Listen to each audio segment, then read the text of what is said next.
Saudara, Mahkamah Konstitusi menghapus ambang batas pencalonan presiden, tapi juga meminta pembentuk undang-undang yakni DPR dan pemerintah melakukan rekayasa konstitusional mencegah terlalu banyak calon presiden dan wakil presiden yang bisa maju. Apakah penghapusan ambang batas pencalonan presiden otomatis memicu terlalu banyak pasangan calon? Di sisi lain, apakah penghapusan ambang batas memberi jalan mengurangi dominasi partai politik tertentu dalam pencalonan presiden? Kita bahas sore hari ini bersama Menteri Hukum dan HAM Republik Indonesia periode 2004-2007 sekaligus juga Guru Besar Hukum Unhas Hamid Awaludin dan bergabung juga Direktur Eksekutif Indo Strategik Ahmad Khoirul Umam serta akan bergabung nanti bersama kami dengan Wakil Ketua Umum Partai Golkar Ahmad Doli Kurnia. Saya mau menyapa terlebih dahulu Pak Hamid, selamat sore. Mas Umam, selamat sore. Selamat sore Mbak Audrey. Sore Prof Hamid. Selamat sore. Ya, Pak Hamid, jadi saya mau minta pandangannya Prof dulu. Jadi dengan adanya putusan Mahkamah Konstitusi terbaru dengan penghapusan ambang batas pencalonan presiden, ini banyak yang mengaitkan langsung nih dengan Pilpres 2029. Padahal Pilpres 2024 saja baru selesai begitu. Nah, jadi artinya sudah mulai ancang-ancang dengan penghapusan ambang batas untuk pencalonan presiden ini untuk di 2029 sudah mulai ancang-ancang nih dari sekarang ini pandangannya Prof. Bukan ancang-ancang, mempersiapkan untuk menghindari adanya calon minimal. Karena kan kita ini sudah 3 kali menyelenggarakan pemilihan presiden hanya selalu 2 pasangan calon kan, 2014, 2019 dan 2024. Nah, orang selalu khawatir bahwa kalau tidak ada ambang batas, maka banyak calon. Kalau banyak calon, ribet penyelenggaraan pemilu. Nah, ini yang saya mau jelaskan. Tidak akan ribet. Kita pernah punya pengalaman 2004. Pertama kali kita menyelenggarakan pemilihan presiden secara langsung adalah 2024. Ada 5 calon kan? 5 pasangan calon. Sama sekali tidak ribet. Penyelenggaraannya sangat baik, sangat bersih, melahirkan pasangan SBY JK pada saat itu. Padahal semua orang khawatir ketika itu karena banyak calon. Yang kedua, akan terjadi rasionalisasi nanti. Mungkin 2029 katakanlah 10 calon. Tapi mungkin setelah itu berkurang dan sebagainya. Akan terjadi rasionalisasi para calon. Pertama, kalau dilihat partainya, perolehannya sekian, ya dia tidak akan mungkin berani mencalonkan diri kan, daripada buang waktu, buang uang dan sebagainya. Akan terjadi penyesuaian diri secara rasional itu. Jadi tidak perlu terlampau dikhawatirkan. Membuka keran ini akan membuka banyaknya peluang menjadi presiden. Karena Prof yang bukan dibicarakan sekarang hanya banyaknya saja, tetapi juga kira-kira siapa yang paling potensial bisa melawan petahana nih? Ada narasi, jangan-jangan Mas Anies maju lagi atau Pak Ahok misalnya, atau yang lain? Saya juga bingung, Anda tidak menyebut nama saya. Ya, bisa Prof salah satu jangan. Apa yang diputuskan Mahkamah Konstitusi itu adalah sebuah terobosan memberi pilihan kepada rakyat. Demokrasi itu adalah menu makanan, pilihannya banyak. Yang kedua, memberi kesempatan kepada putra-putri terbaik bangsa yang lain untuk memaklumkan diri, mendeklarasikan diri bahwa dia juga punya hak untuk dipilih selain memilih. Yang ketiga, efek positifnya adalah mengurangi kemungkinan terjadinya pemaksaan koalisi antara partai. Itu yang saya paling salut dengan putusan ini. Kalau toh partai politik tersebut berkoalisi satu dengan lainnya, itu karena keikhlasan, bukan karena paksaan dalam rangka mencapai target 20%. Ya, itu luar biasa. Menurut saya ini adalah sebuah terobosan yang dilakukan para hakim Mahkamah Konstitusi. Oke, pertanyaan yang sama juga saya tujukan ke Mas Umam. Siapa sebenarnya yang paling potensial bisa melawan petahana dengan putusan MK yang baru-baru ini, Mas Umam, kalau gitu nih? Ya, terima kasih Mbak Audrey. Itu pertanyaan menarik, tapi agak prematur untuk kemudian diajukan pada momentum 100 hari pemerintahan baru. Tetapi artinya bahwa nanti di penghujung pemerintahan ini akan ditentukan oleh bagaimana kemudian approval rate atau assessment dari masyarakat umum terhadap kinerja pemerintahan yang ada saat ini.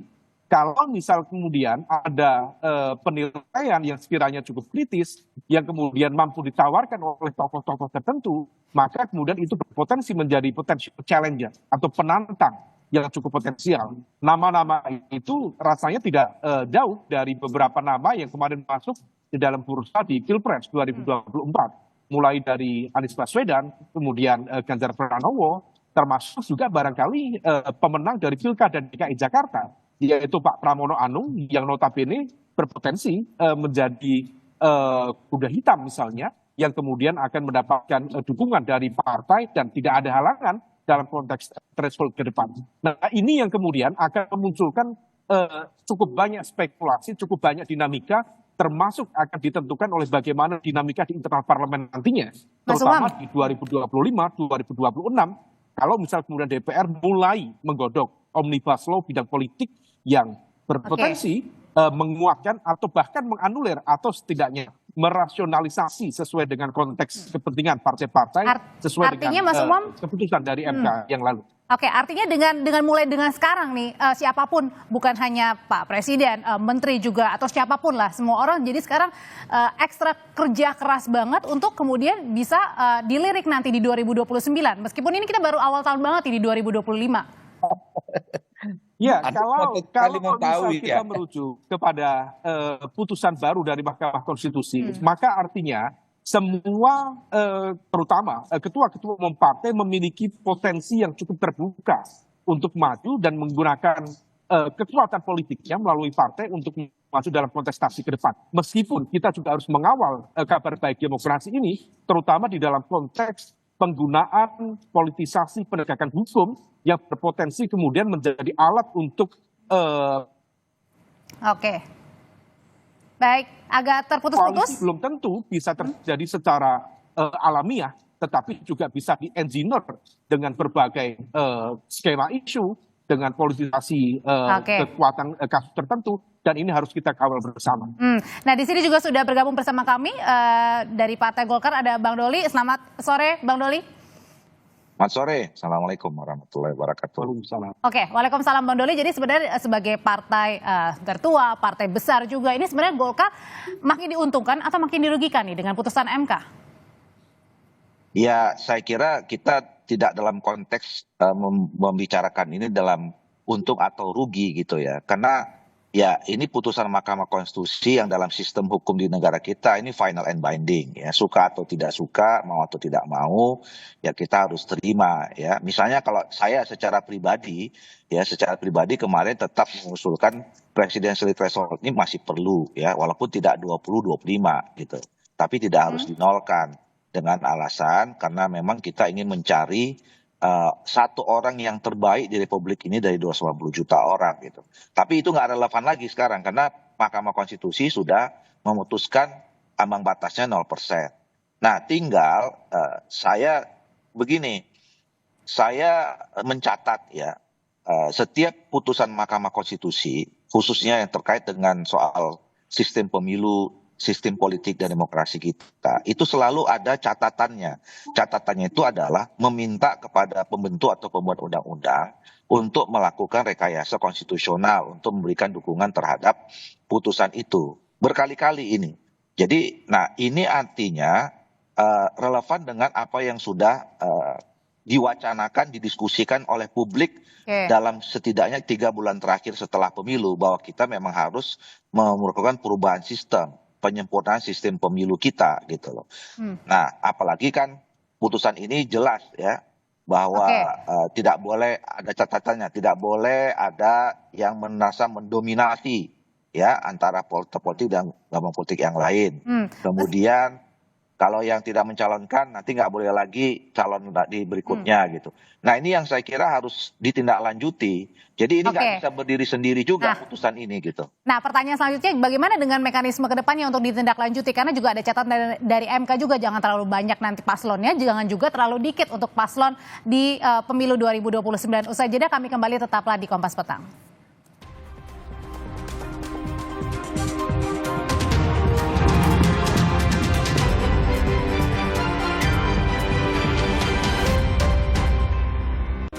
Jadi di awal tahun ini juga menjadi kado bagus ya Prof ya, mulai start dari 2025, jangan hanya last minute saja di 2029 misalnya nanti ramai-ramai siapa yang calonnya, siapa calon presidennya, siapa calon wakil presidennya, di situ baru muncul. Justru sekarang lah ini muncul potensi-potensi baru. Berbuat. Gimana Prof? Silakan. Ini adalah kesempatan bagi para menteri, para teman-teman yang dari parpol untuk berbuat sesuatu, untuk dilirik ke depan. Ada waktu Anda investasi 5 tahun ini. Jangan dadakan investasinya. Oke. Tapi gimana juga ini menjamin Mas Umam dengan putusan MK ini, meskipun nanti kan harus dibahas lagi ya di Komisi 2, menjamin juga pada saat tadi Pak Prof bilang siapapun bisa kemudian kerja keras termasuk para menteri. Nah ini juga tetap menjamin bahwa kinerja di era pemerintahan Pak Prabowo juga tetap baik begitu, tapi satu sisi juga jangan hanya nanti siapa menterinya yang paling bagus dan kemudian ini hanya untuk panggung di 2029.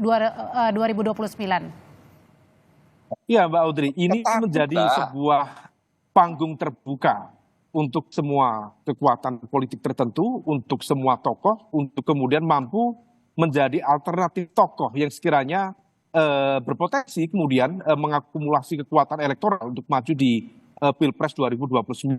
Meskipun di saat yang sama, putusan MK ini adalah menjadi bagian dari ujian loyalitas koalisi pemerintahan saat ini. Karena kalau misal kemudian ini diberikan ruang terbuka, kemudian kekuatan-kekuatan partai, baik partai parlemen, baik, termasuk juga partai non-parlemen, kemudian diberikan ruang yang setara untuk mengajukan nama yang juga potensial di kepemimpinan yang akan datang, maka ini berpotensi kemudian juga mengganggu konsentrasi mereka. Nanti akan ada fenomena yang merasa ganteng, yang merasa paling cantik, dan itu kemudian berpotensi menciptakan ruang kompetisi, baik yang sifatnya sehat maupun yang tidak sehat. Nah, ini yang kemudian tentu perlu di-manage dalam konteks leadership di dalam kekuatan pemerintahan sendiri, dan saya yakin juga Pak Prabowo sebagai presiden terpilih yang baru dilantik beberapa bulan yang lalu, tentu juga ingin mencoba untuk memanage dinamika di internal pemerintahannya.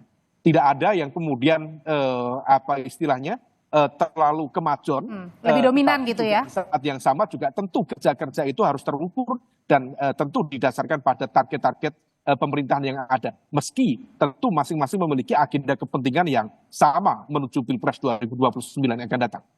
Jadi putusan MK-nya sudah ada, Bang Doli. Ini berarti harus melalui revisi Undang-Undang Pemilu dong? Iya, jadi justru menurut saya itu yang penting. Daripada kita membicarakan orang harus siap-siap di 2009, kira-kira begitu ya. Karena kita harus siapkan dulu aturan mainnya. Ini kan baru mengajak kita untuk entry point bahwa revisi undang-undang itu perlu. Nah, ini tidak bisa juga berdiri sendiri presidential threshold ini gitu ya.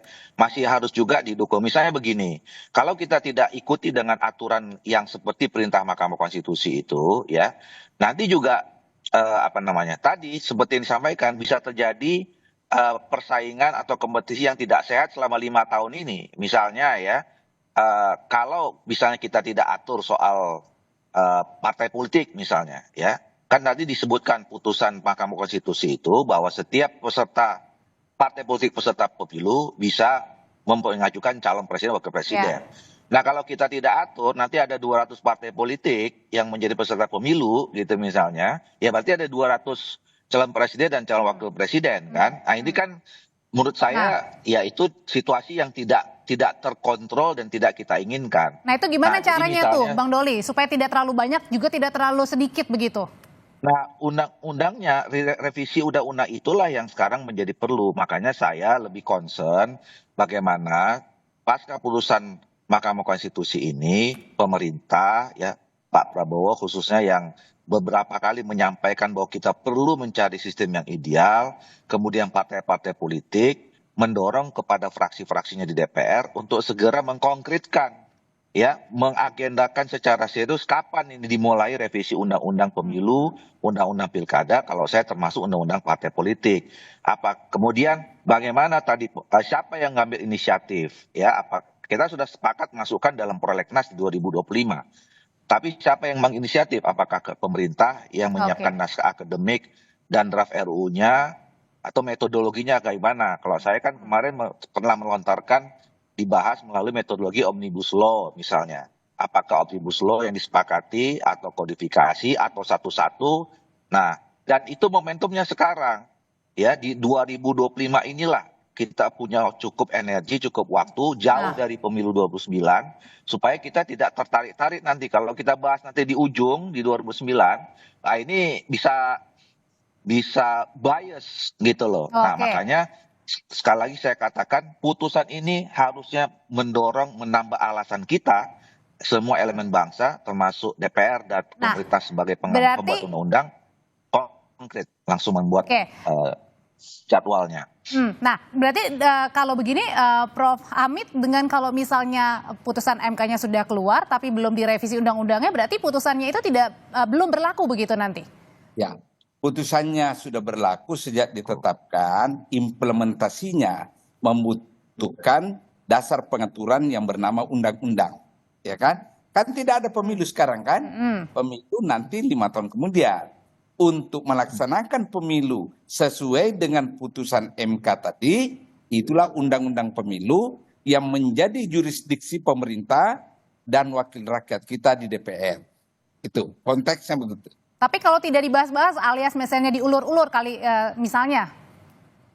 Pasti dibahas, karena teman-teman DPR punya kepentingan untuk mencalonkan orangnya. Jadi mereka lah, teman-teman DPR pasti lebih entusiastik membahasnya ini undang-undang. Karena ada kepentingan politik yang ingin dicapai pada pemilu 2029. Saya tidak khawatir itu tentang lambatnya ini. Pasti semua mau menyesuaikan diri dengan putusan MK tersebut. Oke, Mas Umam, sebenarnya kalau menurut pandangannya Mas Umam, gimana sih mekanisme yang paling ideal mungkin menurut versinya Mas Umam untuk mencegah tadi ya tidak terlalu banyak calon-calonnya, tapi juga tidak terlalu sedikit untuk tidak membatasi juga untuk pilihan publik nanti? Ya tentu semuanya nanti akan disesuaikan dengan cara pandang dan juga aspirasi politik dan juga kepentingan dari sejumlah partai-partai di parlemen dan juga pemerintah. Tetapi spirit dari pembatasan itu tentu cukup baik sebenarnya, supaya kemudian tidak memunculkan kegaduhan, kemudian hal-hal yang tidak produktif. Maka kalau misal kemudian rasionalisasi terhadap presidential threshold sebenarnya juga cukup make sense. Let's say sekitar 15% atau 10% misalnya, saya pikir itu juga menjadi penting untuk dipertimbangkan ke depan. Dan di saat yang sama juga perlu dilakukan batasan angka maksimal dalam pembentukan koalisi, sehingga kemudian tidak ada skema memborong kekuatan partai, sehingga kemudian memunculkan dominasi yang lagi-lagi atas nama rasionalitas dan juga analisa prediktif yang sifatnya berpotensi menang lebih besar, akhirnya kemudian semuanya ngelumpuk jadi satu. Nah, oleh karena itu semua itu harus diatur dengan baik, dan saya berharap situasinya ini sangat berbeda dibanding di 2014, termasuk di 2019 dan juga 2024 kemarin, di mana tidak ada satu kekuatan partai yang sangat dominan. Artinya kalau misalnya kemudian kita merujuk di 2022 yang lalu, seharusnya dibahas itu dengan cermat. 2021, 2022, undang-undang sistem politik ya, baik itu partai politik, pemilu termasuk pilkada. Tetapi tampaknya ada elemen kekuatan yang mencoba untuk mempertahankan dominasi. Sehingga ketika kemudian angka 20% di judicial review di MK, dimunculkan pembahasannya di DPR, seolah kemudian tidak ada yang merespon. Nah sekarang begitu kemudian ada momentum dan tidak ada satu kekuatan yang cukup dominan di dalam kekuatan parlemen, maka ini menjadi ruang kontemplasi bersama untuk memikirkan sistem yang ideal untuk kita sehingga kemudian demokrasi menjadi lebih fair. Baik, Mas Umam terima kasih untuk pandangannya Prof. Hamid, terima kasih Bang Doli, terima kasih, selamat sore. Sama-sama.